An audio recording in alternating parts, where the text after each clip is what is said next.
하나님 말씀을 보겠습니다.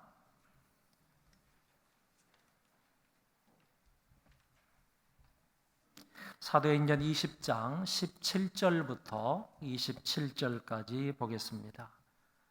주보에는 18절로 나와 있지만 17절부터 27절까지 제가 봉독하겠습니다. 바울이 밀레도에서 사람을 에베소로 보내어 교회 장로들을 청하니 오매 그들에게 말하되 아시아에 들어온 첫날부터 지금까지 내가 항상 여러분 가운데에서 어떻게 행하였는지를 여러분도 아는 바니 곧 모든 겸손과 눈물이며 유대인의 관계로 말미암아 당한 시험을 참고 주를 섬긴 것과 유익한 것은 무엇이든지 공중 앞에서나 각 집에서나 거리낌이 없이 여러분에게 전하여 가르치고 유대인과 헬라인들에게 하나님께 대한 회개와 우리 주 예수 그리스도께 대한 믿음을 증언한 것이라. 보라, 이제 나는 성령에 매여 예루살렘으로 가는데 거기서 무슨 일을 당할는지 알지 못하노라. 오직 성령이 각 성에서 내게 증언하여 결박과 환난이 나를 기다린다 하시나 내가 달려갈 길과 주 예수께 받은 사명 곧 하나님의 은혜의 복음을 증언하는 일을 마치려 하면은 나의 생명조차 조금도 귀한 것으로 여기지 아니하노라. 보라, 내가 여러분 중에 왕래하며 하나님의 나라를 전파하였으나 이제는 여러분이 다 내 얼굴을 다시 보지 못할 줄 아노라. 그러므로 오늘 여러분에게 증언하거니와 모든 사람의 피해에 대하여 내가 깨끗하니 이는 내가 꺼리지 않고 하나님의 뜻을 다 여러분에게 전하였음이라. 아멘.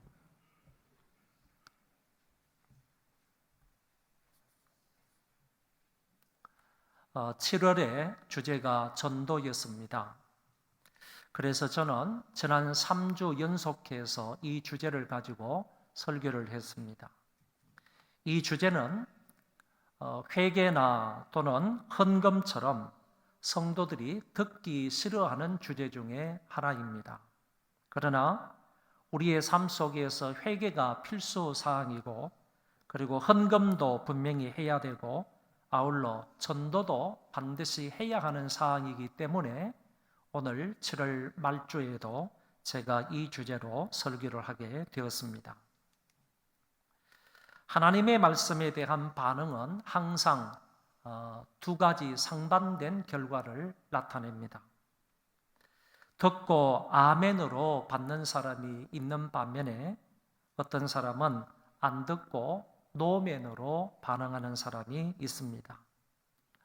하나님의 말씀을 귀담아 잘 듣는 사람은 그 말씀이 그 사람에게 복이 되지만은 그렇지 않은 사람은 저주와 화가 될 수 있습니다. 오늘 이 시간에 전하는 이 전도에 관한 말씀도 여러분들이 잘 경청함으로 여러분들에게는 은혜의 말씀이 되어지기를 바랍니다. 본문은 사도 바울이 3차 전도 여행을 할 때 일어난 일입니다. 바울 일행이 3차 전도 여행을 마치면서 드로아에서 밀레도까지 가는 그 여정을 본문 앞에 기록을 하고 있고 그리고 오늘 본문에서는 주로 밀레도에서 바울의 고별 설교를 기록하고 있습니다. 오늘은 이 본문을 통하여서 이 두 부분에 관하여서 살펴보겠는데 앞부분보다 뒷부분에 강조점을 두어서 하나님의 말씀을 상고하도록 하겠습니다. 먼저 드로아에서 밀레도까지의 여행 경로를 말하고 있습니다. 여러분들이 보시는 저 지도를 보면 오른쪽 편에 있는 곳이 바로 아시아 쪽이고 저 성경 구절이 적혀 있는 그 위쪽은 마게도냐 지역이고 아덴이 있는 왼쪽 지역은 바로 아가야 지방이 됩니다.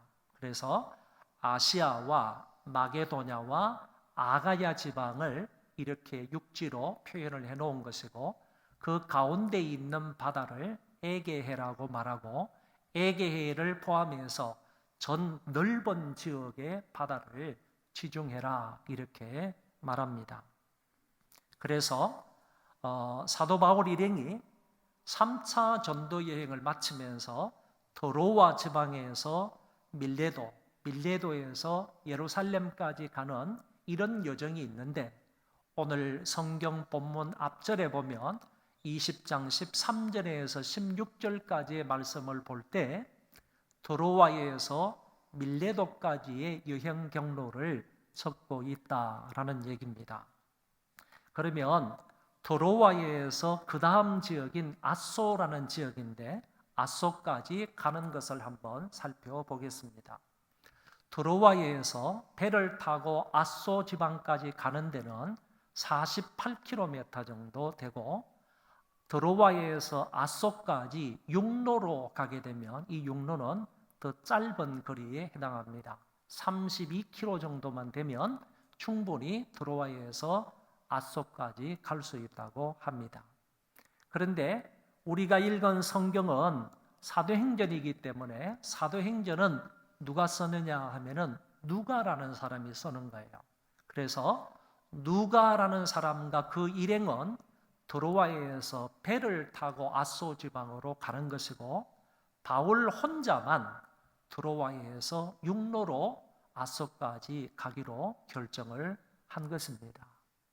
그러면 왜 바울이, 다른 사람은 전부 배를 타고 이동을 하는데 바울 혼자만 드로아에서 아소까지 그런 육로를 통하여서 가기를 결정을 했느냐, 선택을 했느냐라고 하면 두 가지 이유 때문입니다.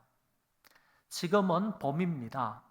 이 봄날에 드로아 지방에서 아소 지방까지 가는 이 길이 굉장히 아름답다고 합니다. 그래서 바울은 전도 여행을 마치면서 이 아름다운 길을 걷고 싶어서 바울이 이렇게 육로로 결정을 했다, 이렇게 주장을 하기도 하고, 또 어떤 사람은 유두고의 건강을 좀 더 지켜보고 떠나려고 바울이 육로를 선택을 했다, 이렇게 이유를 말합니다. 무슨 말인가 하면은 드로아 지방에서 사도 바울이 이제 이 사람들과 헤어져야 되기 때문에 마지막으로 새벽까지 설교를 했습니다. 새벽까지 설교를 하다 보니까 유두고라는 청년이 3층 그 창문 곁에 걸터 앉아서 예배를 드리다가 새벽까지 사도 바울이 설교를 하니까 그것이 너무 피곤했던지 그냥 3층 바깥으로 떨어져서 죽었단 말이에요. 그런데 사도 바울이 기도해 주므로 그 유두고가 다시 살아났어요.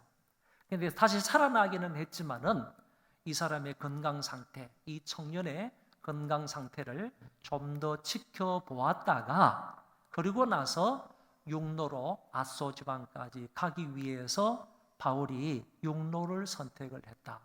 왜냐하면은 누가 일행은 배 시간에 맞추어서 배를 타고 빨리 가야 했기 때문에 좀 더 일찍 출발을 하게 된 것이고, 그런데 이 드로아에서 사도 바울은 유두고의 건강 상태를 좀 더 지켜보았다가 조금 늦게 출발을 해도 32km 정도 가려면 아소 지방까지 배 타고 오는 사람들과 비슷한 시간에 도착할 수 있다고 판단을 했기 때문에 바울 혼자 이런 이유로 드로아에 조금 지체를 하다가 육로를 선택해서 아소로 가기를 했다, 그런 얘기입니다. 그 다음에 이 아소에서 누가 일행과 합류를 한 사도 바울은 이제 미둘레네 지방으로 갑니다.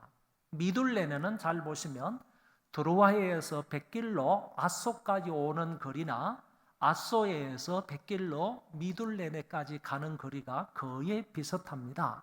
48km 정도 된다고 했는데 여기를 가는 겁니다. 여기를 가다가 오른쪽에 보면 기오라는 섬이 있잖아요.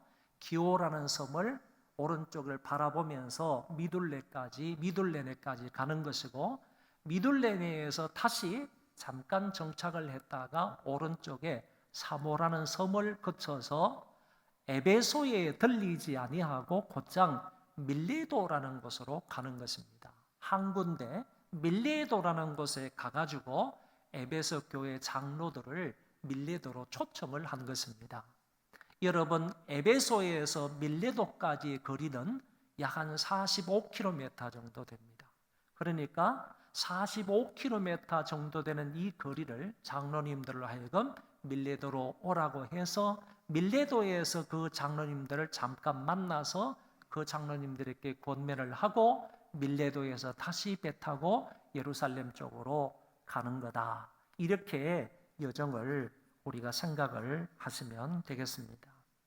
그러면 바울이 왜 에베소에 들리지 않고 밀레도로 곧장 가느냐라는 것입니다. 그 에베소는 사도 바울이 정말 2년 넘게 그 사도 바울이 에베소에서 아주 전심전력을 다해서 목회했던 지역이고 그 사람들에게 하나님의 말씀을 체계적으로 잘 가르쳤던 그런 교회고 이 사도 바울이 굉장히 사랑했던 그런 교회인데 그런 교회를 왜 들리지 아니하고 밀레도로 곧장 진행을 하게 되었느냐 그 이유입니다. 바울이 아시아에서 지체치 않기 위하여 에베소를 지나 행선하기로 작정하였으니 이는 될 수 있는 대로 오순절 안에 예루살렘에 이르려고 급히 가미르라. 한 가지 이유를 여기에서 밝히고 있습니다. 그것은 바로 오순절 안에 빨리 예루살렘에 도착하기 위해서 에베소를 들리지 않는다. 아시아를 거쳐서 지나가기로 작정했다라고 말씀하고 있더라는 것입니다. 6월절은 1월 14일인데 유대력입니다. 유대력 1월 14일에 6월절이 진행이 되는데 사도 바울은 원래 6월절에 맞추어서 예루살렘을 방문하기로 했지만은 이런저런 일로 인하여서 지체가 되어서 6월절은 지나갔습니다.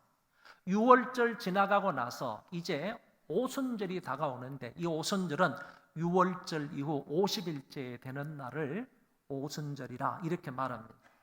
오순절 안에 도착하기 위해서 빨리 예루살렘에 가기 위하여서 바울은 에베소를 거치지 않았다, 들리지 않았다라고 얘기를 합니다.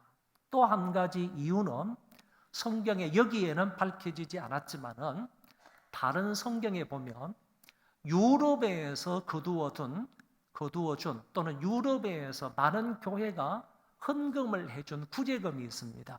그거를 바울의 손에 맡겼기 때문에 바울은 유럽 성도들이 유럽 교회에서 거두어준 그 헌금을 가지고 빨리 예루살렘에 가가지고 예루살렘에 어려움을 당하는 사람들을 구제해야 되는 거예요. 이 역할을 맡았기 때문에 사도 바울은 에베소에 들리지 않고 빨리 예루살렘에 가서 구제금을 전달하기 위하여 에베소를 들리지 않고 갔다라고 이유를 말할 수가 있겠습니다. 그래서 에베소에 들리지 않은 바울은 밀레도에 머물면서 에베소 장로들을 오라고 초청을 한 것입니다. 여기에 장로들은 사도와는 구별되는 직분입니다. 그러나 감독과는 같은 직무라고 생각할 수가 있습니다. 교회를 세우기 위해 초기 교회부터 아주 귀한 직분이 장로인데 그 장로들을 에베소에서 이 밀레도로 초청을 하게 되었다는 것입니다. 여러분, 이 장로님들은 대부분 신앙의 연륜이 많은 사람들을 가리키는 것이기 때문에 오늘날의 장로하고는 조금 다른 장로님이다라고 생각할 수 있습니다. 바울은 이들을 밀레도에서 만나서 그들에게 귀한 권면의 말씀을 하게 됩니다. 이제 두 번째 대지로 넘어가서 밀레도에서 행하는 바울의 그 설교를 살펴보도록 하겠습니다. 이 설교는 사도행전에 나타난 그의 13편의 설교 가운데서 네 번째 설교에 해당합니다. 여기에는 두 가지 특징이 있는데 기독교회의 평신도 지도자들에게 한 설교이다라는 특징이 있는 것입니다. 다시 말하면 한 지역으로 초청을 한 평신도 지도자들에게 장로님들에게 사도 바울이 설교한 것이다. 사도 바울은 지금까지는 이래 본 적이 없다는 것입니다. 사도 바울이 회당에 들어가서 때로는 길거리에서, 때로는 들판에서, 때로는 집에서 복음을 전파했지만은 평신도 지도자를 한 곳에 불러 모아서 그들에게 설교한 경우는 이것이 처음이다, 그리고 마지막이다라고 볼 수가 있겠습니다. 이것이 바로 이 설교의 특징 중에 하나이고, 두 번째는 마지막으로 이들에게 설교한 고별 설교이다라는 특징을 가지고 있습니다. 이 설교의 내용은 전체적으로 두 가지로 요약할 수 있겠는데, 첫 번째 내용은 에베소에서 한 자신의 활동을 회상시켜 주는 그런 말씀을 합니다. 아시아에 들어온 첫날부터 지금까지 내가 항상 너희 가운데서 어떻게 행한 것을 너희도 아는 바니, 곧 모든 겸손과 눈물이며 유대인의 관계로 인하여 당한 시험을 참고 주를 섬긴 것과 유익한 것은 무엇이든지 공중 앞에서나 각 집에서나 끊임이 없이 너희에게 전하여 가르치고, 유대인과 헬라인들에게 하나님께 대한 회개와 우리 주 예수께 대한 믿음을 증거한 것이라. 에베소에서 들어온 날부터 자기가 어떻게 주님을 섬겼는지에 대해서 말했고, 공적으로나 사적으로 복음을 가르쳤으며 하나님께 대한 회개와 예수 그리스도에 대한 믿음을 전파했다라고 말했습니다. 바울의 목회를 단적으로 표현할 수 있는 여기서 중요한 네 가지 단어를 엿볼 수가 있는데, 그것이 바로 겸손, 그리고 눈물, 그리고 인내, 그리고 증거 또는 증언이라는 말입니다. 이 네 단어를 조금씩 간략하게 설명을 하면 다음과 같습니다. 바울은 로마 시민권을 가지고 있었던 사람이고, 가말리엘 문화에서 율법을 정통적으로 배웠던 사람입니다. 높은 명예와 부가 자동적으로 따라올 수 있는 위치에 있었던 사람이었기 때문에 얼마든지 교만할 수 있는 조건들이 많았지만, 그럼에도 불구하고 바울은 그리스도를 만난 후에는 모든 것을 배설물로 여기고 만삭되지 못하여 난 자 같다고 했으며, 죄인 중에 나는 괴수라고 자기 자신을 낮추어서 말했습니다. 하나님 앞에서 자신이 얼마나 보잘것없는 존재인지를 알고 남을 섬기는 겸손한 사람이 되었다는 것입니다. 여러분, 학식이 많고 명예가 높은 사람이 나는 아무것도 모릅니다, 나는 부족합니다, 이렇게 말하는 것과 학식이 없고 명예도 없는 사람이 나는 아무것도 모릅니다, 나는 부족한 사람입니다, 이렇게 말하는 것 사이에는 분명한 차이가 있을 것입니다. 바울은 학식이 높은 사람이었고 뿐만 아니라 명예도 높아질 그런 사람이었지만, 자신을 낮추고 겸손한 모습으로 남을 섬겼던 사람입니다. 주님의 겸손을 본받아서 언제나 자신을 낮추며 겸손하게 목회했던 인물이 바울이었습니다. 또한 그는 눈물로 목회하였습니다. 성도들이 당하는 괴로움과 고통을 볼 때 이 바울은 눈물을 흘렸습니다. 사회적인 압박이나 핍박이나 경제적 가난함, 때로는 교회가 제 기능을 감당하지 못하거나 성도들이 말씀대로 바르게 능력 있게 살지 못하는 것을 볼 때 바울은 그들로 인하여서 울었다는 얘기입니다. 예레미야 선지자는 눈물의 선지자다, 이렇게 우리는 말합니다. 백성들의 죄를 볼 때에 예레미야는 한없이 울었습니다. 아울러서 그 죄로 말미암아 조금 있으면 나라가 멸망할 것을 내다보면서 예레미야는 한없이 울었습니다. 그래서 예레미야는 눈물의 선지자다, 이런 별칭이 붙여졌습니다. 예레미야 정도는 아닐지 몰라도 바울도 늘 울면서 목회했던 사람이라고 보여집니다. 예수님은 예루살렘 성을 바라보시면서 우셨습니다. 나사로의 가족들을 바라보시면서 통곡하며 우셨습니다. 뿐만 아니라 겟세마네 동산에서 기도하시면서 심한 통곡과 눈물로 자기의 소원을 아뢰었다고 말씀하고 있습니다. 바울은 성도의 유익을 위하여 자신의 눈물을 아낌없이 쏟아부었던 사람입니다. 성도들을 위한 사랑의 눈물을 흘렸고 자기 동족이 복음을 듣고 구원받게 되기를 눈물로 기도했던 사람이었습니다. 그의 눈에는 많은 사람이 구원받게 되기를 바라며 흘리는 눈물이 마르지 않았습니다. 그리고 바울은 유대인의 관계와 핍박을 참으며 주를 섬겼습니다. 다시 말해서 환난 가운데서 인내했던 사람이라는 말입니다. 바울은 살 소망이 끊어질 정도로 많은 시련들을 당하였습니다. 많은 수고를 했고 옥에 갇히기도 여러 번 했고 40에 하나 가만매를 5번이나 맞았고 돌에 맞기도 하였고 3번 파선을 당하기도 했고 여행과 강과 동족의 위험을 당하기도 하였고 결국 그는 사형 선고를 받은 자처럼 되기도 하였다고 말씀하고 있습니다.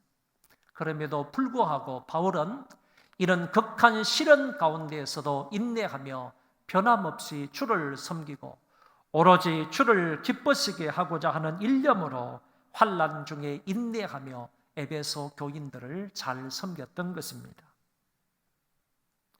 마지막 부분에서 바울은 때와 장소를 가리지 않고 복음을 가르치고 전파했다고 했습니다.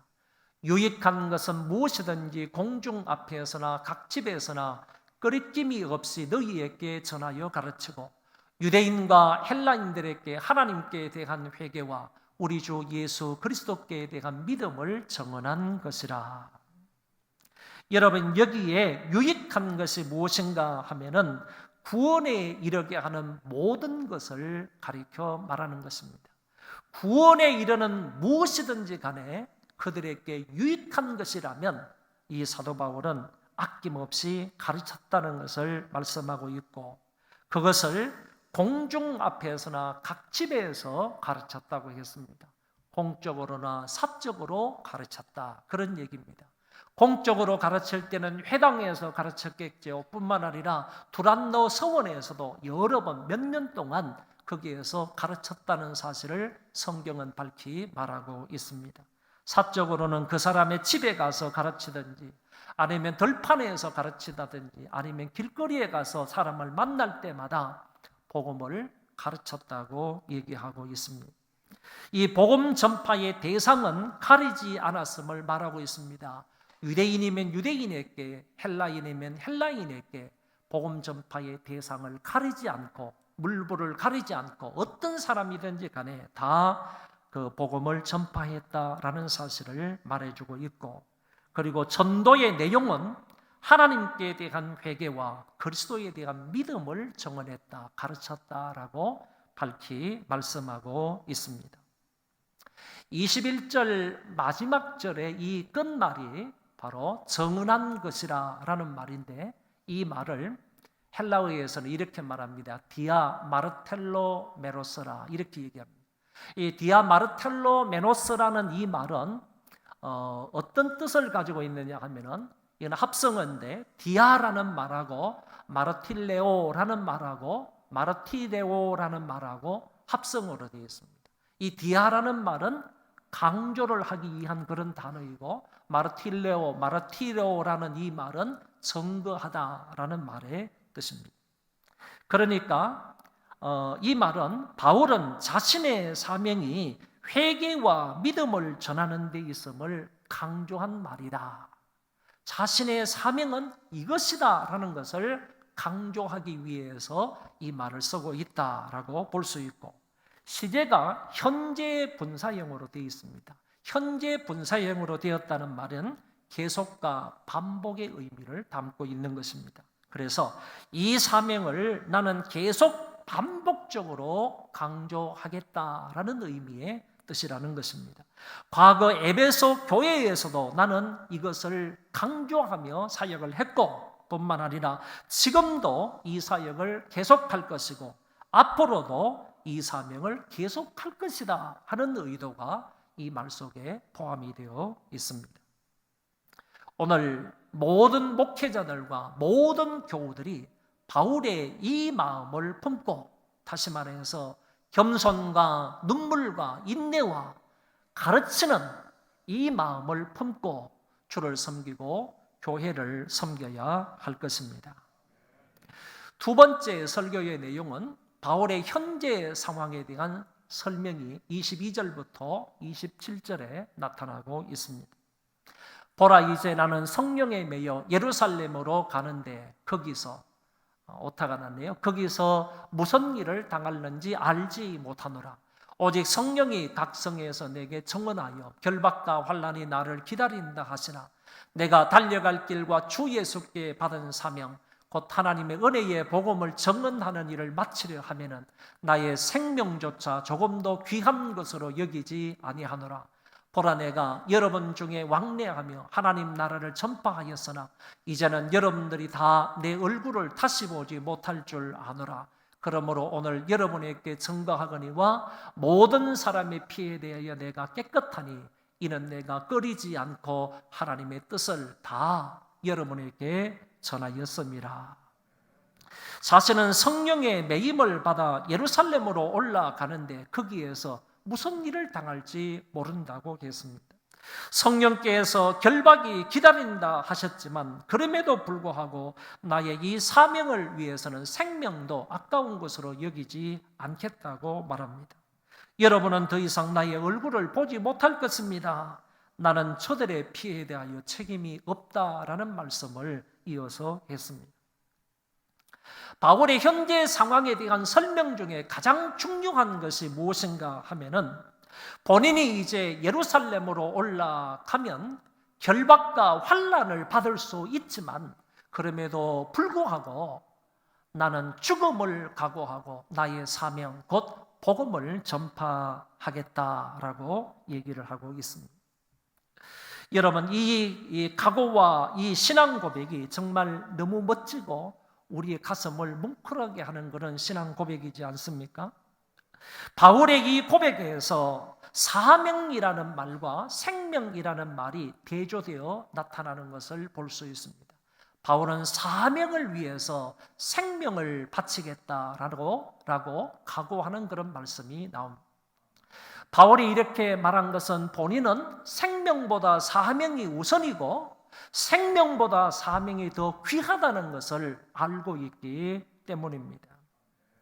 여러분은 사명이 먼저인가요? 아니면 여러분의 생명이 먼저인가요? 여러분 한번 생각해 보시기를 바랍니다. 예를 들어 말하면 여기 있는 마이크가 있습니다. 이 마이크의 필요성이 먼저입니까? 아니면 마이크가 존재하게 된 것이 먼저입니까? 필요성이 있어야지 그 결과로 존재가 따라오는 것 아닙니까? 그렇기 때문에 이 마이크도요, 어떤 사람이 이 마이크를 통하여서 넓은 공간에 많은 사람들 앞에 쉽게 작게 말해도 들리게 하기 위해서는 이런 마이크가 필요하다, 이런 스피커가 필요하다, 이런 앰프가 필요하다. 그래가지고 과학자나 아니면 기술자가 이것을 만든 것 아니겠습니까? 그 필요성이 있기 때문에 기술자에 의해서 이것이 존재하게 된 것입니다. 그렇기 때문에 분명히 필요가 먼저이고 존재가 나중이다라는 사실을 우리는 알게 되는 것입니다. 또 뿐만 아니라 여기 있는 강대상도 마찬가지입니다. 이 강대상은 제가 디자인을 한 것입니다. 제가 이제 강대상을 하려고 보니까 아크릴로 만든 그런 강대상을 놓을까, 아니면 성구사에서 나와 있는 여러 성구를 그냥 갖다가 놓을까, 이런 것을 고민을 하다가 우리 교회의 상황에 맞는 가장 적당한 강대상이 어떤 강대상일까, 이런 것을 생각하다가 에스라 선지자가 많은 회중 앞에서 나무 강단을 만들어서 거기에서 성경을 읽고 백성들을 위해서 기도했던, 설교를 했던 그 말씀이 생각이 나서 나도 1차적으로는 아크릴은 아니다, 단지 나무로 만들어야 되겠다라는 생각을 가지고 이렇게 디자인을 했습니다. 우리 교회 사이즈를 생각해가지고 이런 작은 강단이 적당하고 좋을 거다. 그리고 강단의 가장 큰 그런 기능은요, 하나님의 말씀을 바르게 전하는 데 있는 겁니다. 그래서 하나님의 말씀이 이곳에서 바르게 능력 있게 효과적으로 전파되었으면 좋겠다 하는 의도로 헬라어로 앞에다가 로고스, 말씀 이렇게 표시를 해 둔 것입니다. 그렇게 해서 제가 이것을 디자인을 해서 선구사에다가 맡겼더니 선구사가 지혜롭게 제가 원하는 대로 이렇게 강대상을 만들어 주었습니다. 그러면 이 강대상이 존재한 것이 먼저입니까? 아니면 필요가 먼저입니까? 필요가 먼저이다. 필요 때문에 존재하게 된다라고 말할 수가 있습니다. 이때의 필요는 바로 사명이라고 말할 수 있고, 이때의 존재는 바로 생명이라고 말해도 틀리지 않을 것입니다. 사람을 예를 들어 보겠습니다. 하나님이 한 사람 한 사람에 대한 의도하심과 목적하심과 사명이 있기 때문에 그 사명을 위해서 하나님께서 생명을 부여해 주시는 것입니다. 그러므로 내가 존재하기 이전에 나를 향한 하나님의 사명이 있었다라고 말할 수 있습니다. 그래서 모든 사람은 이 땅에 태어날 때 그저 태어나는 것이 아니라 사명을 가지고 태어나게 되는 것입니다. 그렇다면 생명보다 사명이 우선이다, 이렇게 말할 수 있습니다. 여러분, 국민교육 헌장을 아십니까? 제가 국민학교를 다닐 때 이 국민교육 헌장이 반포가 되어서 모든 학생들은 이 국민교육 헌장을 다 외우도록 했습니다. 저도 외우고 있는데 첫 소절이 이렇게 시작을 합니다. 제일 첫 번째 국민교육 헌장이 나는 민족 중흥의 역사적 사명을 띠고 이 땅에 태어났다. 어르신들은 기억하시죠? 나는 민족 중흥의 역사적 사명을 띠고 이 땅에 태어났다. 여러분, 사명이 먼저인가요? 태어난 게 먼저인가요? 역사적 사명을 띄었다라고 했기 때문에 역사적 사명이 우선인 거예요. 먼저인 거예요. 역사적 사명이 있었기 때문에 우리는 이 땅에 태어나게 되었다. 이렇게 국민교육 헌장에서도 말해주고 있습니다. 국민교육 헌장에도 바울의 신앙 사상이 들어있다라고 생각을 합니다. 그래서 바울은 에베소 교회 장로님들 앞에서 힘주어 강조해서 이렇게 말하는 것입니다. 나의 달려갈 길과 주 예수께 받은 사명, 그 사명이 뭐냐? 하나님의 은혜의 복음 증거하는 일인데 이 일을 마치기 위해서는 내 생명도 조금도 아끼지 않겠다. 내 생명을 바치겠다 하는 각오의 말씀을 했다는 것입니다. 바울은 장로님들 앞에서 말로만 이렇게 한 것이 아닙니다. 그는 실제로 예루살렘에 올라가서 결박을 당하게 됩니다. 그리고 유대인들로부터 핍박을 받게 되었습니다. 그러다가 가이사라 감옥에 내려가서 2년 반 동안 수감 생활을 하면서 왕들과 그리고 높은 총독들 앞에서 복음을 전하게 됩니다. 로마까지 가서 감옥 생활을 하면서도 만나는 사람들에게 복음을 전하고, 감옥에서 잠깐 풀려났을 때도 아시아까지 다시 와서 복음을 전하게 되었고, 다시 2차 로마 감옥에 투옥이 되고 마침내 네로 황제의 칼날에 의해서 순교하는 그 순간까지 주 예수께 받은 이 은혜의 복음을 바울은 전파하며 살았던 것입니다. 나의 달려갈 길과 주 예수께 받은 사명을 감당하기 위하여 내 생명도 바치겠다는 그의 고백은 역사선상에 그대로 실행이 되었습니다. 이제 바울은 에베소 교회의 장로들과 눈물의 작별을 합니다. 이 말을 한 후 무릎을 꿇고 그 모든 사람과 함께 기도하니 다 크게 울며 바울의 목을 안고 입을 맞추고 다시 그 얼굴을 보지 못하리라 한 말로 말미암아 더욱 근심하고 폐해까지 그를 전송하니라. 이 말씀은 참된 그리스도인의 교제와 이별을 잘 표현해 주고 있습니다. 그 이별 속에, 그 교제 속에는 말씀의 권고가 있었고 함께 기도함이 있었고 교제와 이별을 울면서 목을 안고 입 맞추는 것이 있었고 염려와 아름다운 배웅이 있었습니다. 세상 그 어느 곳에서도 찾아볼 수 없는 아름다운 성도들의 교제가 밀레도 어느 해변가에서 있었다는 말입니다. 3차 전도 여행의 마지막 경로로 드로아에서 몇 지역을 거쳐서 중간 기착지인 밀레도에 도착하는 모습을 우리가 앞에서 보았습니다. 그곳에서 에베소 교회의 장로들을 초청하게 됩니다. 바울은 마치 아비처럼 그들에게 간절히 권면을 했습니다. 과거 에베소에서 사역했던 것을 회상하기도 했고 이제 예루살렘으로 올라가게 되는데 거기서 환난과 결박이 있을 것이지만 나는 복음 전파의 이 사명을 다하겠다고 각오하는 모습도 보았습니다. 이 권고와 설교가 있은 후에 그들은 서로 눈물로 작별을 하는 모습을 함께 보았습니다. 바울 일행은 여기에서 배를 타고 예루살렘을 향해서 내려가게 되었고 장로님들은 양떼들을 더 열심히 돌볼 것을 다짐하며 에베소로 가게 되었습니다. 우리는 바울의 모습에서 아름다운 한 성도의 모습과 바람직한 목회자의 모습과 열정적인 한 전도자의 모습을 아울러 우리가 볼 수 있었습니다. 바울이 겸손과 눈물과 인내와 가르침으로 성도들과 주님을 섬긴 것과 복음을 전파하기 위해서는 생명도 내어놓겠다는 바울의 모습에서 큰 감동과 도전을 받았습니다. 이 같은 바울의 모습과 신앙에서 오늘 우리는 우리의 모습을, 우리의 신앙적인 모습을 찾을 수 있어야 하겠습니다.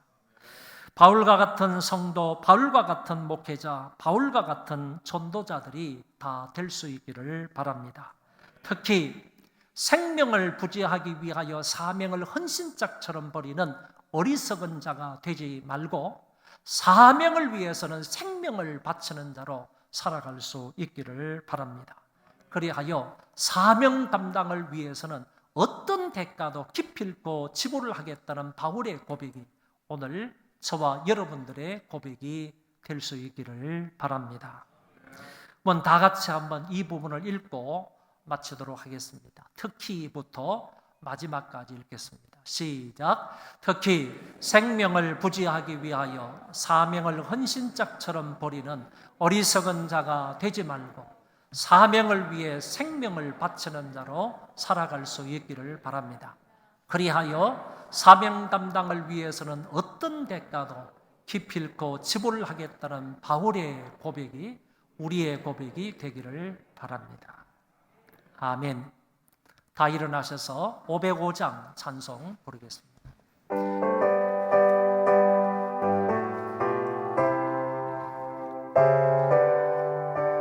1절, 2절만 부르겠습니다. 온 세상 위하여 나 복음 전하리 만 백성 모두 나와서 주 말씀 들으라.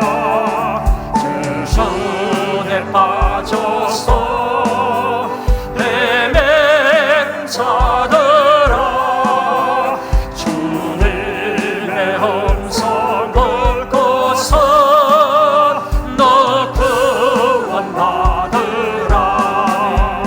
전나고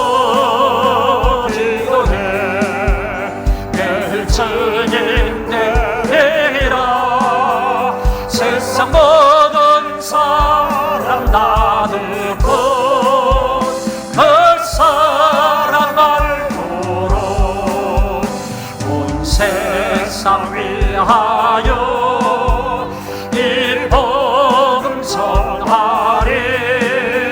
저 죄인 회개하고서 주 예수 믿으라. 세상 구하려 주 돌아가신 것 나 증거하지 않으면 그 사람 모르리. 나고 기도해 내게 증인 되리라. 세상 모든 사람 다 듣고 그 사람 나를 바울과 같은 생각, 바울과 같은 신앙으로 살게 해 주옵소서. 이 제목으로 다 같이 통성으로 기도하겠습니다. 자비로우신 하나님 아버지 감사를 드립니다. 오늘